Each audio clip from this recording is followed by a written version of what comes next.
सोलापूर शहरातील श्री सावता महाराज वारकरी मृदंग वादन प्रशिक्षण संस्था येथे वारकरी संस्कार शिबिराचं आयोजन करण्यात आलं आहे। हे शिबिर 20 एप्रिल ते 18 मे पर्यंत सुरू असून या शिबिरामध्ये जवळपास 125च्या वर मुलं आणि मुलांनी सहभाग घेतला आहे।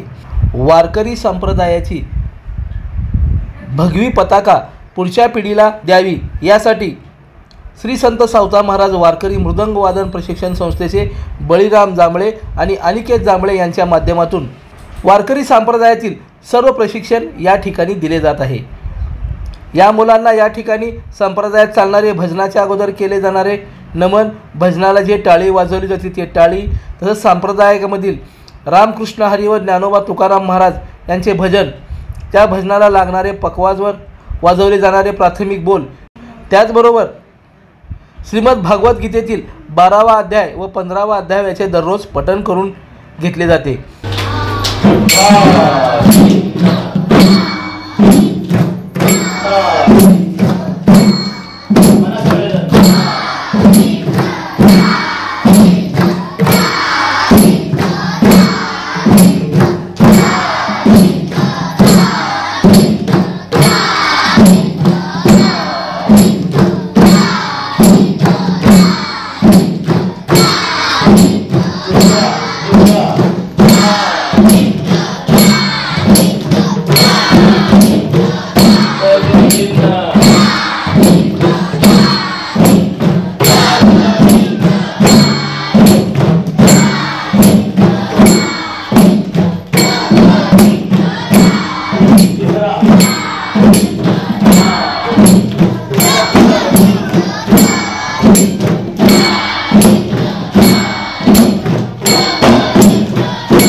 या शिबिराचा समारोप पसायदानाच्या माध्यमातून या ठिकाणी केला जात आहे। प्रत्येक शनिवार आणि रविवारी जवळपास 50 ते 60 महिला यांच्या माध्यमातून पाऊल टाळ वाजवत हरिपाठाचं आयोजन केलं जातं। या ठिकाणी बळीराम जांभळे यांच्या माध्यमातून त्यांच्या मातोश्री राजूबाई जांभळे यांच्या संकल्पनेतून याचं आयोजन केलं जात आहे।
राजूबाई जांभळे यांची सातत्याने ओढ असायची की नवीन पिढी तयार झाली पाहिजे, महिलांनी भजनात तयार झाले पाहिजे, ही अशी संकल्पना आपल्या आईच्या मनात कायम असायची।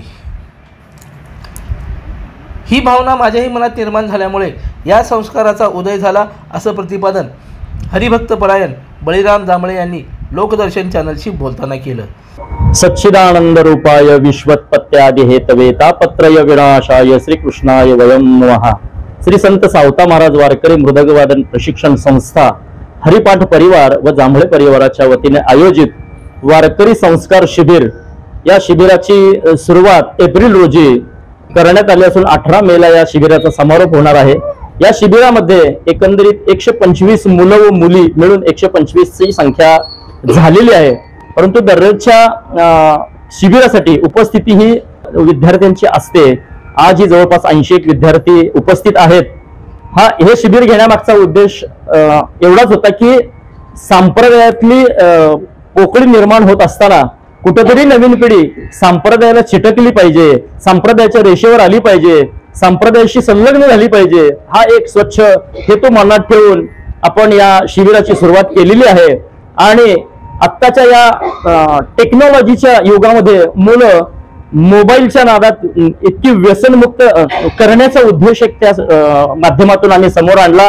कारण 2-2, 3-3 तास मुलं जर मोबाईल हातात घेऊन गेम खेळत बसली तर आई वडील काय म्हणतात हे सुद्धा बघत नाहीत। परंतु आज इतकी या मुलांना गोडी लागलेली आहे की 2 ते 2.5 तास मुलं माझ्याकडे मोबाईल व्यतिरिक्त या वारकरी संस्कार शिबिरामध्ये दाखल होत आहेत, येत आहेत। वारकरी जी परंपरा आहे म्हणजे वारकरी संप्रदाया संदर्भातलं जे काही नमन असेल, वारकरी संप्रदायाच्या सुरुवातीला शिकवली जाणारी टाळी असेल, या मुलांच्या माध्यमातून आपण ती करून घेतोय, ते मुलांना शिकवतोय। मृदंगाच्या संदर्भातला जर विषय असेल तर मृदंगाचे प्राथमिक बोल रामकृष्ण हरी असेल किंवा ज्ञानोबा तुकाराम हे भजन संप्रदायात चालणारं प्रामुख्याने चालणारे भजन आहेत, त्या भजनाची सुरुवात कशी केली जाते ही सगळंच प्रशिक्षण या मुलांना आपण या ठिकाणी देतोय। कारण हा निराळी वस्ती असेल, पाटील वस्ती असेल, जुनी पोलीस लाईन असेल, यशनगर आहे, ही सगळीच जो भाग आहे तो संप्रदायाशी संलग्न जरी असला तरी नवीन पिढी तयार व्हावी हा एक संकल्प मनात धरून आपण या ठिकाणी या संस्कार शिबिराची सुरुवात केलेली आहे। हे संस्कार शिबिर सुरू करताना भरपूर लोकांचं मला या ठिकाणी सहकार्य झालं असेल। यशनगरचे सगळे परिवार आहे, निराळी वस्तीतला परिवार आहे, त्यामध्ये एक जांभळे परिवार आहे, इंगळे परिवार आहे, या सर्व परिवारांचं मला खूप सहकार्य होतं। आणि वारंवार हे सहकार्य सांप्रदायिक माझ्या कार्यक्रमात सातत्याने होत असताना माझे परममित्र आदरणीय गुरुवर्य सुधाकर इंगळे महाराजांचा खूप मोठा यात मोलाचा वाटा आहे हे या ठिकाणी नमूद करणं क्रमप्राप्त आहे। आणि या ठिकाणी जवळपास 51 महिला दर शनिवार आणि रविवारी हरिपाठ या परिवाराच्या माध्यमातून जर शनिवार रविवारी 51 महिला पाऊल खेळून संप्रदायाचा आनंद हरिपाठाच्या माध्यमातून दर शनिवार रविवार घेत आहेत। आणि त्यातूनच ह्या वारकरी शिक्षणाची प्रशिक्षण संस्कार वर्गाची एक संकल्पना सुचली। परंतु माझ्याकडे दर शनिवारी आणि रविवारी माझा मुलगा हरिभक्तीपरायण अनिकेत दादा जांभळे हा दर शनिवारी आणि रविवारी मुलींचा आणि शनिवारी मुलांचा मृदंगाचा क्लास घेतोय। याला मार्गदर्शन करणारे आमचे परममित्र आदरणीय ज्योतिराम चांगले हे सातत्याने मार्गदर्शनात असतात। आम्ही सगळी खेळीमेळीच्या वातावरणात हा सगळा उपक्रम करतोय आणि हा उपक्रम यशाला जावा एवढीच पांडुरंगाच्या चरणी प्रार्थना करतो। यशनगर येथील राजूबाई जांभळे सभागृह या ठिकाणी हे संस्कार शिबिर चालते। प्रशिक्षक अनिकेत दादा जांभळे यांच्या मार्गदर्शनाखाली सातत्याने दररोज मृदंग वादन करण्यासाठी जवळपास 10 मुली आणि 25 मुलं दररोज या ठिकाणी असतात। ही नवीन पिढी संप्रदायाशी संलग्न झाली पाहिजे, संप्रदायाच्या रेषेवर आली पाहिजे, संप्रदायाशी निगडीत राहिली पाहिजे आणि सातत्याने या संप्रदायात कशी राहतील याचा विचार या संस्थेच्या मार्फत केली जात आहे, असंही यावेळी बळीराम जांभळे यांनी सांगितलं। सोलापूर शहरातील अनेक विद्यार्थी आपल्या या संस्थेमध्ये येऊन मृदंग वादन शिकतात, गायन शिकतात, त्यांना पखवाज वाजवायला शिकवतो। ज्यांना कोणाला संप्रदायाची ओढ आहे त्यांनी आपल्या या शिबिरात सहभागी व्हावं असंही आवाहन त्यांनी यावेळी केलं आहे।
व्हिडिओला लाईक करा, कमेंट करा आणि हो सबस्क्राईब करायला विसरू नका.